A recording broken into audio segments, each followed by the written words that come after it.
Football bad boys are always on the lookout for the next big event. That's somebody's house on fire there. That's somebody's house on fire. But sometimes things don't live up to expectations. Barbecue. There would have been a fire and that. I would have been like kicking the door in to drag somebody out. Shane Wharton has always wanted to be at the front line. He's a notorious football hooligan with 20 convictions and 4 bans for soccer violence. His first love is Chester FC and his local tribe, the Chester 125s. All right, welcome to my casual football bedroom if you'd like to come this way and that way. This is all me Chester memorabilia here and that. I'm very proud of the fact that like, you know, this was in England from 1980 at the racecourse, England v Wales. Went off everywhere that day and that, like everyone was fighting with everyone. That's still got the beer stains on and a couple of blood stains on there. Crime prevention, like, thing, if I look at that, don't push your foot that up and that. Oh yeah, who did you say you were looking for again? The only people that walk in this room and the only people that are one in this room are people like me, British, English, and like, you know what I mean? Got to have a soft spot with Chester. It's quite a big deal and that, like, you know what I mean? That's why I live on my own, isn't it? Shane also supports Casuals United, a movement embracing modern football hooliganism. Formed just 5 years ago, it's been adopted by a loose band of like-minded yobs drawn from firms across the country. Club rivalries are ignored. The Casuals fight side by side. People portray, like, you know what I mean, casuals today, they're all hooligans, none of them do any good at anything, like, you know, for anybody else. Or we do, like, loads of good things and that for people, and that we're the good guys and that, as far as I'm concerned. Whatever we're in prison and that, like, you know what I mean, beating paedophiles up who deserve it, at least you know that they're getting justice and that, like, on the inside and that, like, off me and the likes of me all over the country. And Casuals United definitely play on the right wing. Me gollywog is robbing all my clothes. Look, he's got me Burberry visor on and that, like me I Am Sexy chain. And I'm surprised he hasn't robbed me remote control for me telly. Some people find that offensive and that, like, to me, it's just a friendly golly, and I collect them. Football hooligan and proud Jay Butler is a mad keen Bristol City fan. But it's his Casuals United teammates who help him put the world to rights. With all my patriotic movement, most of the lads are football lads. And if anyone pisses off, like the Muslims or the left wing or anything like that, we'll go out together and peacefully protest, like, so. And yeah, it's pretty good. Yeah, I always stand up for what I believe in. Mr. Gollywog, that is. I think he represents political correctness gone wrong. I haven't got a problem with colour or anything, but people get pissed off by you buying that kind of stuff, so I bought it to piss people off, like, you know. Do you want some water, Mohammed? Here you go. You won't drink it now, I made it for him. Yeah, that's my cat, yeah. Always crying, he is. Yeah, Mohammed, because it's offensive to Muslims to call anyone who isn't human or a Muslim Mohammed, so they'll probably all want to fucking chop his head off now, like, if they see him.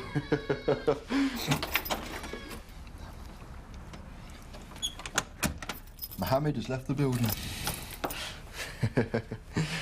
Got quite a few tattoos. I've got English Defence League with the old Knights Templar badge. I used to be in the EDL, but not anymore. I'm more into the casuals.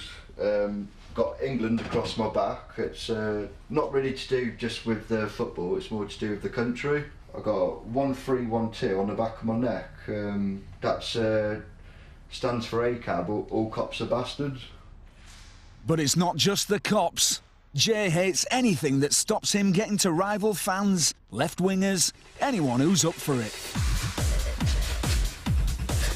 Throwing up to someone like an opposing firm, it's a bit like foreplay. Just, you know it's going to happen, you get all the shouting, screaming, bottles, bricks, whatever.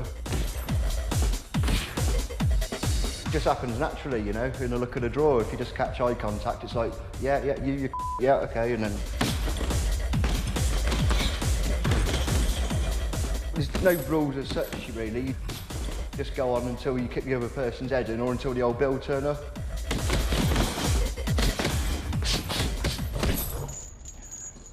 Feels good, like, lets a bit of fucking stress out. The courts rightly take a very dim view of football violence.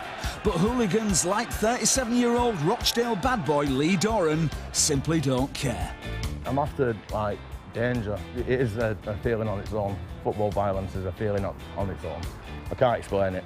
And he gets his kicks, even when he's on the receiving end. I'm seeing my mate getting his head kicked in. Next minute, somebody banged me. I end up flying. I come off my feet, end up going towards the wall, hit the wall with my head, and I thought, oh my God, please, please, no one stick a blade in me. They nipped my cap and everything. Bad for the wankers. Only joking. I love fear. That's just me. So Lee craves trouble, even though every fight could be his last. I was in intensive care for a week. I had a paving slab smashed over my head, top of my head there. Don't know if you can see it. I lost about 5 pints of blood. Right, there's actually a bone leaning down on my brain. Any punch I get towards the head, it could kill me. Obviously, I don't want to die, but it's the fear of death that I'll push myself towards. Yeah, I love it. It's an addiction, and that's the bottom line. You can't tell me it ain't an addiction. And Jason Mariner's habit landed him in the nick twice. So now the former Chelsea headhunter shies away from live action. That way, his obsession can't get the better of him. I believe every addict has something in their head. It's fighting with someone in their head. Staten kidney, mine's staten kidney. I call him Sydney. It's this side. This side starts wearing with this side. Fuck off, yeah. Let's say, for argument's sake, we get a good cup draw. That is pony.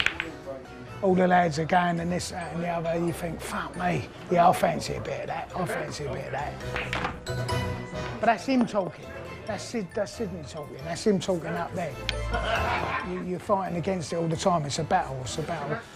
And it's just who wins the battle in your head. You know what I mean? Either Jason wins it or Sydney wins it.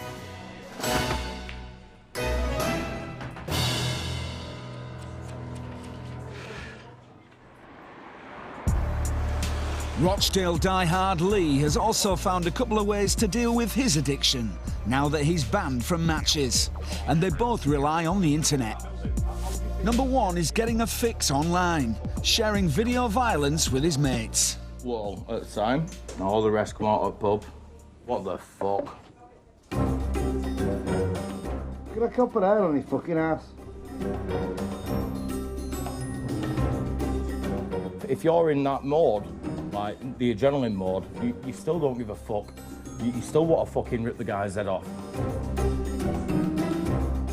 Fucking brilliant, that fight, Shrewsbury Walsall. Lee's second solution for his addiction is another new dimension to modern football yobbery. He's set up an online page called Football Hooligan Banter, and there's clearly an appetite for what's dished up, because 40,000 fans have joined. I'm proud of the group, really, really proud. That was my main aim, to get a lot of different mixed clubs to like get the banter going. But like I said, never expected it to be as big as what it is. This is Guyan from Halifax. He's one of my admin on my group. The site's a forum for hooligans, wannabes, and plenty of banter.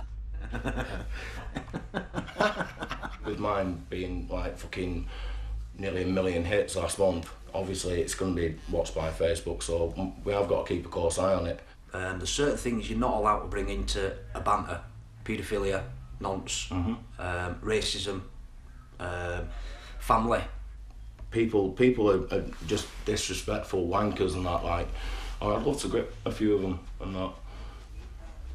I would, because I'd kick off, I'd smash them in. Back on the front line, Bristol City fan and Casuals United diehard Jay Butler is a modern-day hooligan keeping up appearances. Yeah, you gotta look smart when you rock up in the town, you know, and just fucking steam in and fucking give it them, you know. You don't want to rock up like a bunch of tramps, really, do you?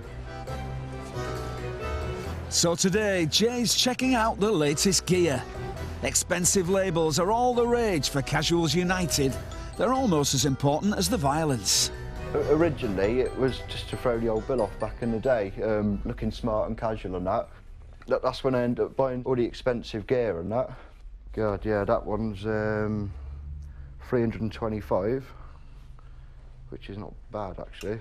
That badge is like kind of our identity, really. It's we all wear it, and everybody in the know knows what it means. And the hooligan dress code helps to keep the peaceful fans out of the firing line. If it's someone like an, I don't know, Bristol City top, you know, they're just there for the game. That's what's known as in the trade. We call them scarfers or shirters, so that they just don't get touched. Like, I think I'm going to try one of each of these on, just make my mind up, really. But while Jay's checking out his latest bargain, in Chester, Shane has a more urgent need to sort out his gear. He has a massive game coming up at the weekend. It's a local derby with Wrexham, and there's a history of trouble. I spend literally half an hour thinking about what I'm going to wear before I go to a match. As you can see, the rail's jam-packed with them and that, like, you know, that's one of my favourites, that, like, but it's a bit of a come-and-get-me jacket. You tend to stand out a little bit too much in the crowd and that, like, you know, even better. If you ever, like, want to hide away from that dodgy person in your life, you can turn it round. And the check jacket now becomes a nice little casual green. Then you've got your Burberry scarf, which always looks nice in the winter, and that when you're trying to hide your face. I got that off a lad from Shrewsbury, like, as he tried to give me a slide dig in the head and that. I pulled his scarf and that, like, and nearly strangled him. But thanks for that, mate, anyway. Shane's 47. He's a nightclub doorman who says he's given up hooliganism. But this match is still a very big deal. This is England v Wales, and a whole lot more. This is the red hand flag of Ulster, because us Chester City fans are well proud to be loyal to the Crown, whereas you'll find Wrexham, they're loyal to the IRA and Sinn Féin, and to the Sons of Glyndŵr and the Welsh nationalists, and that says a lot for me, and that, like, that says, like, you know what I mean? Rangers, Ibrox, proud to be British.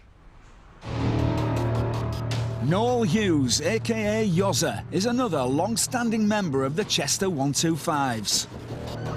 The 59-year-old knows Wrexham are their biggest rivals. Fights and arrests are commonplace. But hooligans usually play their cards close to their chests, so if anything is planned, he won't be telling us. Some people say it's a hatred between us both. I possibly wouldn't go that far. I'd say it's a healthy rivalry, which we enjoy. As you see, we're outside Chester Town Hall. 4 sides to the tower, but only 3 clocks. And we've all heard the saying, we wouldn't give people the time of day. So if you walk down the road, look up the far side, beside the face is Wales, there's no clock face, which means they wouldn't give the Welsh the time of day.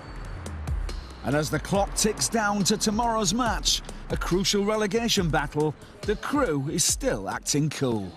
Right, cheers to a Chester victory tomorrow and that, like, and a nice peaceful day, like, with the boys. Though Yozza says they won't be putting up with any nonsense. They might do something. It's going to incite people. When you go, your mates go, you go with them. Simple as that. No holding back, is it? So tomorrow, the crew will be ready for whatever the Welsh might throw at them.